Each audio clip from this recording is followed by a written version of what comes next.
that one's good. Yeah, that was the one.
Hello, good morning, Dr. Frame. My name is Octavian. Good to hear your voice, Octavian. It's good to correspond yesterday. Dr. Frame, it's an honor to speak with you this morning, not about the academic life, but about your walk with Christ. The Apostle Peter instructs us to always be ready to give an account of the hope within us. And on this cold morning, I would love to hear about your journey with Christ. So my first questions to you will be, could you tell us about your childhood? What were your early years life? And what can you share about your parents and sibling? I understand that you are the oldest of 4 siblings, just as I am. How was your childhood? Well, I was born and raised in Pittsburgh, Pennsylvania. My parents were fairly well off, not super wealthy, but they were able to manage. And I was they were at least nominal Christians. Their families had taken them to church, and when we moved to a suburb of Pittsburgh, we were within walking distance from Beverly Heights Presbyterian Church, and so we went there every Sunday morning. Turned out that Beverly Heights Church was very strongly evangelical and Bible believing, and I think my family was not quite prepared for that, but anyway, that's where I came to know Jesus. That's a very interesting point of view, because just as a sideline, my son also looking for a church ended up in a Presbyterian church with his wife and was quite evangelical church.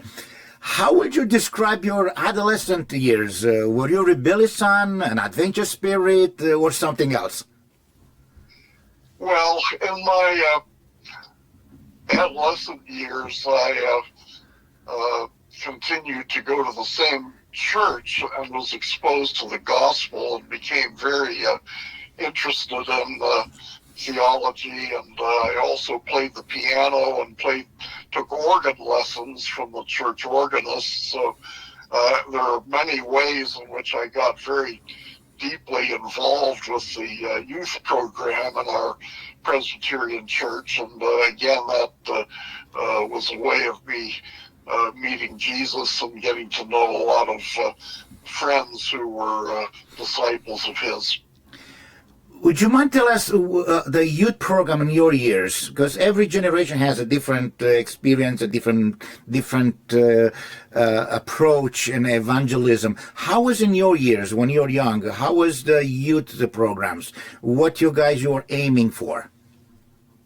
Well, my church was very eager to bring children and young adults to personal knowledge of Christ, and so we had Sunday school for all ages, and then when we got to be in 6th grade or so, there were Sunday evening youth groups and Wednesday afternoon Bible studies and choir practices, and it just seemed that the church was involved in many different ways of many different aspects of the student's time, and that was probably the dominant experience of my adolescent years.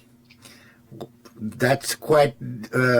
your experience sounds like my experience in the church, involved with so many things. But can you tell us about your years preparing for the future? Where did you complete your education? What drew you to philosophy? Well, I went into philosophy because I was already into theology, and I noticed that there were all kinds of tie-ins between the two, and a lot of people attacked Christian theology because they were philosophers. They thought they had philosophical grounds for that, and so I wanted to study those issues for myself. And I went to Princeton University, which is a very strong academic university as well, and had an excellent philosophy department. I didn't quite trust the religion department, so I became a philosopher. I found the teaching very interesting. The topics that they covered were very interesting. Would you share about your family? This is a little more personal point. And my understanding is that you and your wife, Mary Grace, have 5 children. And as a Christian father raising 4 children myself, I understand the unique needs each child has. How did you and your wife navigate this parenting? Did you have any advice for Christian parents today? Well, I didn't get married until 45, age 45. There are various reasons for that, but this wonderful woman, Mary Grace, was the daughter of a pastor who I interned with for a while, and various things happened in her life, and the Lord just threw us together, and we just had a wonderful courtship. Now, she had been married before me. She had been divorced, and with her first husband, she had 3 children, and then after she married me, she had 2 more children. So we had 5 altogether, and the older children were, I think, more difficult in a way, because they, at first at least, seemed to resent me coming into the home, and I could understand that. And so that was a particular problem for us. But they had always gone to church, and they'd always been presented with the gospel, and they had, all of them, a lot of spiritual trials and difficulties. And my wife, I think, was uniquely gifted by God for dealing with those things. I tried to learn from her, actually, as to what their particular concerns were from their earlier life. And after several years, maybe 2 or 3 years, one of the older girls came and apologized to me for making life difficult for us. And I think she still has a lot of difficulties in her own spiritual life, but she is very definitely committed to Jesus, and I love her very much. The life, when you have myself and I have 4 children, each one of them, they're 5 years apart, and the last 2 of them, they come uninvited, I would say, because we didn't plan for them.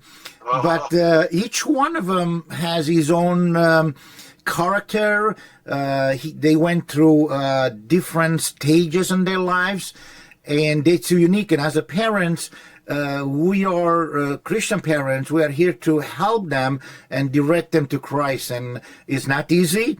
And especially for I'm talking for the young couples with children, and I'm glad to hear your experience and to share with us this part of your life. I'm going to talk a little bit about Mary Grace, because you went through a difficult season with your wife. She was diagnosed with a form of brain cancer. I have also been diagnosed with a benign brain tumor, so I understand to some extent the uncertainty that comes with such a diagnosis. But for those going through hardship, what do you believe is a Christian response to adversity? Well, of course, our response to all adversity is to trust in the Lord, to trust in His leading, to trust in His promises, and to have a strong faith in the resurrection of Jesus and the resurrection of all His people. And that was certainly the case with Mary Grace and me. She was raised in a very strongly Christian family, more so than my family was, and she just always seemed to know what to do. But we prayed together a lot, and for a while I was her chief caregiver, although her brothers and sisters came and helped us quite a bit. And but I would drive her. I would drive to the hospital every morning, and would share most of the day into the afternoon, holding her hand in bed. And for a while we chatted, and I would play Christian music for her, and we would talk about all kinds of things. And then the disease, every time we moved her to a new location, she would be in a hospital, and then she'd be released to therapy, and then she'd be released to kind of a nursing facility, and then back to the hospital again. And every time it seemed that she was declining. She was able to do fewer things. They tried to teach her how to walk after surgery, and that had mixed results. And after a while, she wasn't able to talk to anybody or recognize anybody who came to see her, and including me. And I was there holding her hand at the very last moment of her life. And so it was quite difficult, but the Lord kept us through. I never got to a point where when I asked God to explain Himself, and I always had something that I could do that would help to comfort Mary and share what we had. For me, it's an amazing experience that you went through, and also as a nurse practitioner and working in ER, I've been blessed to see examples like you, where in adversity you are at the side of your wife. And I know also people that they left their wives, they left their husbands as soon as the adversity came, as soon as they ended up, having some kind of disease, chronic, or even Alzheimer, for instance, that you don't recognize anymore. But it is amazing, and I hope that, we share more and more what a Christian man will do when adversity comes, when we ask God, just like Job, asking God to answer to us, but He doesn't. I mean, I have this tumor, and I don't know why, but it is a blessing, and I hope that your witness and this recording is to help others that they're going through a difficult time. Yes, well, God is good to us, and we face the situation together, and I would just hate to imagine going through that without spending that much time with her and her with me. I think that was the greatest blessing. It was the greatest trial in a way that I'd ever been through, but the way we were able to remain together as close as we were was really one of the greatest blessings that I've ever had in life. God bless you, my brother. I have, at the close of this interview, short interview, just a little talk and witnessing, what advice will you give to the next generation? Today I try not to follow the politics, but the young generation, I have my kids, they look for answer to me and to us. Our walk with Christ is a journey toward eternity. What wisdom will you share with the young believers today? Well, I think that a lot of the young people underestimate the importance of going to church. You know, they like to say that you can trust Christ and you can love Christ, but you don't have to go to the church. I find my youngest son, that's a problem with him too, and I don't want to impose anything authoritatively. At our age, he's in his mid-30s, but I think we need to emphasize more the blessing of making Christian friends and of being part of a corporate witness that exists in the community, and there's nothing more than that will set your habits and your moral standards in a good direction, and so I've been trying to emphasize that with my younger children. That's very true. It's very true. I mean, looking at our childhood, looking at the time of our adolescence, when we were involved with the choir, with the youth programs, and all those things, I'm looking today in our church, and it's missing.